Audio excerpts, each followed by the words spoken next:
आज उत्तर पूर्वी दिल्ली की लोकसभा सीट पर प्रधानमंत्री ने चुनाव प्रचार किया। लोकसभा चुनाव के दौरान दिल्ली में प्रधानमंत्री की पहली रैली थी। इसमें यूनाइटेड किंगडम, ऑस्ट्रेलिया, जापान, रूस, बांग्लादेश, भूटान, इंडोनेशिया समेत 13 देशों के 25 से ज्यादा राजनयिक भी मौजूद रहे। प्रधानमंत्री की ये रैली उत्तर पूर्वी दिल्ली में देर शाम 6:30 बजे शुरू हुई। प्रधानमंत्री मोदी उत्तर पूर्वी दिल्ली से भाजपा के उम्मीदवार मनोज तिवारी के लिए प्रचार करने पहुंचे थे। यहां मनोज तिवारी के सामने इंडिया गठबंधन के उम्मीदवार कन्हैया लाल टक्कर दे रहे। प्रधानमंत्री ने जनसभा को संबोधित किया, कहा कि भारत को एक मजबूत सरकार की जरूरत है। प्रधानमंत्री ने साथ ही कहा कि जनता के सपने ही उनका संकल्प है और बताया कि पल पल वो देश के लिए काम कर रहे हैं। प्रधानमंत्री ने इस रैली में यह भी कहा कि देश के 140 करोड़ लोग ही उनका परिवार है, वही उनके वारिस हैं। साथ ही दिल्ली के लोगों से प्रधानमंत्री ने वादे भी किए हैं। दिल्ली की 7 सीटों पर 25 मई को छठे चरण में मतदान होना है। प्रधानमंत्री ने दिल्ली के संग्राम में पहली रैली के साथ आगाज किया है। इससे पहले प्रधानमंत्री सुबह हरियाणा में भी मौजूद थे, जहां पर उन्होंने सोनीपत में भी चुनाव प्रचार किया, राजधानी दिल्ली में। लेकिन अब प्रधानमंत्री के चुनावी संग्राम का आगाज हुआ है। 24 का ये चुनाव गरीब और मध्यम वर्ग को उन ताकतों से बचाने के लिए है जो उनकी संपत्ति छीन लेना चाहते हैं। 24 का ये चुनाव भारत के युवाओं के लिए नए अवसर बनाने के लिए है। चाहे स्पेस सेक्टर हो, सेमीकंडक्टर हो, ग्रीन एनर्जी हो, सोलर रिवॉल्यूशन हो, इलेक्ट्रिक व्हीकल का युग हो, हर क्षेत्र में युवाओं को आगे बढ़ाने के लिए है। मैं आपके लिए और आपके बच्चों के उज्जवल भविष्य के लिए जी जान से खप रहा हूं। न अपने लिए मैं जिया हूं, न अपने लिए मैं जन्मा हूं। साथियों, गरीब और मध्यम वर्ग की बचत को बढ़ाने के लिए मोदी ने एक और योजना शुरू की है। ये योजना है पीएम सूर्यघर मुफ्त बिजली योजना। ये योजना दिल्ली के लोगों के लिए ट्रिपल बेनिफिट वाली है, 3 फायदा कराएगी। इस योजना में आपका 300 यूनिट तक का बिजली बिल 0 हो जाएगा।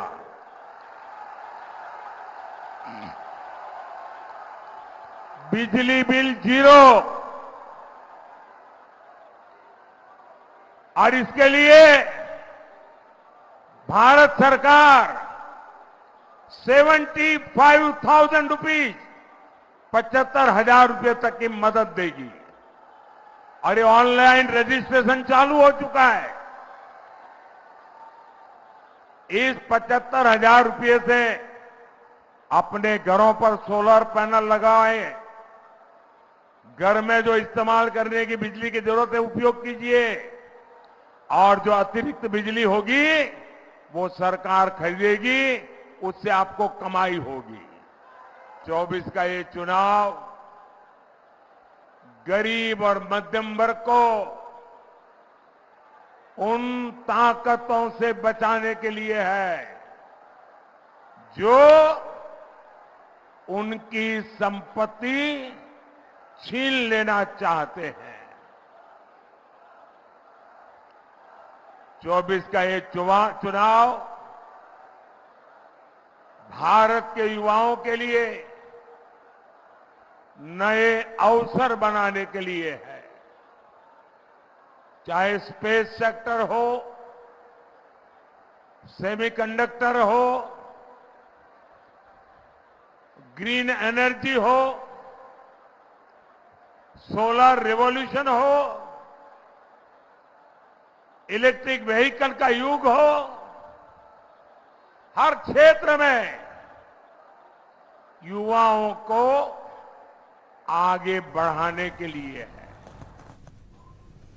वैभव पलनीतकर हमारे संवाददाता दिल्ली से हमारे साथ जुड़ रहे हैं, उनके साथ बातचीत करते हैं। वैभव, प्रधानमंत्री ने दिल्ली के संग्राम में आगाज कर दिया, उनकी ये पहली रैली थी उत्तर पूर्वी दिल्ली में, मनोज तिवारी के समर्थन में वो वहां पहुंचे थे। क्या माहौल में परिवर्तन आपको नजर आया? जी बिल्कुल, दिल्ली की जो 7 सीटें हैं उन पर 25 तारीख को वोटिंग की जानी है और दिल्ली में प्रधानमंत्री नरेंद्र मोदी की 2024 के लोकसभा चुनाव की पहली रैली है। ये जो रैली है 3 लोकसभा सीटों को कवर करती है। प्रधानमंत्री नरेंद्र मोदी ने जो देश भर में वो जो रैलियां कर रही हैं उसके मुद्दे तो उठाए हैं, चाहे वो वेल्थ डिस्ट्रीब्यूशन का मुद्दा हो, इसके अलावा बाकी जो मुद्दे हैं। दिल्ली की बात करें तो उन्होंने जैसे अनऑथराइज्ड कॉलोनीज हैं उनके मुद्दे को उठाया, दिल्ली के आसपास हो रहे विकास, इंफ्रास्ट्रक्चर डेवलपमेंट के काम के मुद्दे को भी उठाया। इसके अलावा उन्होंने जो बिजली की नई योजना जो सोलर बेस्ड योजना है उसके बारे में लोगों से बात की। लोगों ने डायरेक्ट प्रधानमंत्री से कनेक्ट करने की कोशिश की और आखिरकार जो दिल्ली में उन्होंने कांग्रेस को आड़े हाथों लिया। उन्होंने कहा कि जो कांग्रेस एक लेगेसी पार्टी है वो दिल्ली में 4 सीटें पर भी नहीं लड़ रही है और एक तरह से कांग्रेस और आम आदमी पार्टी के गठबंधन को आड़े हाथों लिया। वैभव, कन्हैया कुमार मनोज तिवारी के सामने वहां पर खड़े हैं और पिछली बार तो मनोज तिवारी एक बड़े मार्जिन से जीते थे, लेकिन इस बार कन्हैया कुमार कितनी टक्कर देते हुए नजर आ रहे हैं इस सीट पर? बिल्कुल, ये जो पूरी सीट है कन्हैया कुमार वर्सेस मनोज तिवारी, सबसे रोचक सीट बनी हुई है। एक तरफ कन्हैया कुमार जो कि एक राष्ट्रीय युवा चेहरा हैं, पूरे जेएनयू प्रकरण के बाद वो एक तरह से युवाओं के एक मुखर आवाज़ बनकर आए थे। बाद में उन्होंने कांग्रेस ज्वाइन की, तकरीबन 2 साल का उन्हें वक्त हो गया। वहीं मनोज तिवारी दिल्ली प्रदेश अध्यक्ष रहे हैं बीजेपी के और एक तरह से पूर्वांचल से आने वाले यहाँ के जो मतदाता हैं उनके बीच एक बड़ा चेहरा है। तो ये अपने आप में इंटरेस्टिंग फाइट है तो एक तरह से दिलचस्प सीट हो गई है और ये अहम सीट है जिस पर सबकी नजरें रहेंगी। वैभव, आम आदमी पार्टी को भी प्रधानमंत्री ने आज इस संबोधन में अपने आज घेरा। अरविंद केजरीवाल का प्रकरण भी लगातार चर्चाओं में है। क्या कुछ असर इस सीट पर आम आदमी पार्टी के मतदाता डाल पाएंगे? क्या कुछ समीकरण आपको नजर आ रहे हैं इस सीट पर? बिल्कुल, दिल्ली के अलग अलग इलाकों में जब हम घूम रहे हैं तो साफ तौर पर जो कांग्रेस और आम आदमी पार्टी का गठबंधन है वो सिर्फ गठबंधन पार्टी के स्तर पर नहीं बल्कि ज़मीनी स्तर पर भी दिख रहा है। चाहे कार्यकर्ता हों, जो पार्टी के कैडर्स हों, वो एक साथ मिलकर इस चुनाव को लड़ रहे हैं। तो अगर पिछले बार के चुनाव के नतीजे देखें तो तकरीबन 7 की 7 दिल्ली सीटों पर बीजेपी का जो वोट परसेंटेज था वो 50% के पार था। ऐसे में अगर जो बाकी की पार्टियां एकजुट हो भी जाएं तो भी बीजेपी को हरा पाएं मुश्किल है। लेकिन पिछले बार के समीकरण और इस बार के समीकरण वो काफ़ी अलग हैं। लेकिन देखना होगा कि गठबंधन का असर कितना होता है। इसके बाद अभी जो पिछले दिनों दिल्ली में घटनाएं हुई, चाहे केजरीवाल की गिरफ्तारी हो, उसके बाद वो जब उनको बेल मिली, संजय सिंह को एक तरह से बेल मिली, तो कई सारे उठापटक हैं। उसके बाद अब स्वाति मालीवाल का एक मामला चल रहा है। इन सब चीज़ों का चुनाव पर कितना असर होगा ये तो आने वाले दिनों में पता चलेगा। वैभव, एक आखिरी सवाल, प्रधानमंत्री मोदी की रैली को आपने कवर किया, ग्राउंड पर स्थिति क्या नजर आई? भारतीय जनता पार्टी के कार्यकर्ताओं में कैसा जोश आपको नजर आया? क्योंकि पहली रैली थी प्रधानमंत्री की और दिल्ली की अहम सीटों पर सबकी नजर बनी रहेगी। प्रधानमंत्री ने भी आज इस संग्राम में अपना आगाज किया। भारतीय जनता पार्टी का जो पूरा कैडर आज यहां पर मौजूद रहा होगा, वहां पर क्या माहौल आपको नजर आया बीजेपी कार्यकर्ताओं के बीच? क्या उस तरह की वेव नजर आ रही है दिल्ली के अंदर? चर्चा में रहे फिर एक बार मोदी सरकार और अब की बार 400 पार, ये लगातार इस नारे पूरी रैली के दौरान और संबोधन के दौरान गूंजते रहे। और आप जानते हैं कि प्रधानमंत्री नरेंद्र मोदी जब भी रैली करते हैं, भाषण देते हैं, तो उनका एक करिश्मा काम करता है।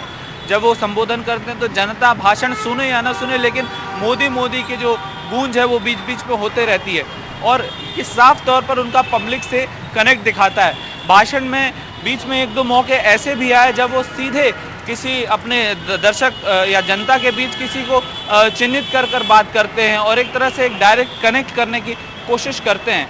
तो जाहिर तौर पर जो एक करिश्मा है, एक उनका नेतृत्व है, वो काम करता है। वैभव, एक आज की रैली में एक खास बात ये भी थी कि अलग अलग देशों के राजनयिक इस सभा में मौजूद थे प्रधानमंत्री के साथ। क्या संदेश विश्व स्तर पर प्रधानमंत्री आज राजधानी दिल्ली की इस जनसभा से देना चाह रहे थे? बिल्कुल, चूंकि ये जनसभा है ये दिल्ली में थी, तो दिल्ली में ही जो डेलीगेट्स हैं, ज़्यादातर दूतावास उनके कार्यालय हैं, तो उनके कुछ लोग आए थे। जब मनोज तिवारी जो कि सांसद प्रत्याशी, उन्होंने बोलना शुरू किया तो उन डेलीगेट्स को भी संबोधित किया और कहा कि ये भी हमारे बीच में हैं और लोगों से ये आह्वान किया कि उनका स्वागत करें।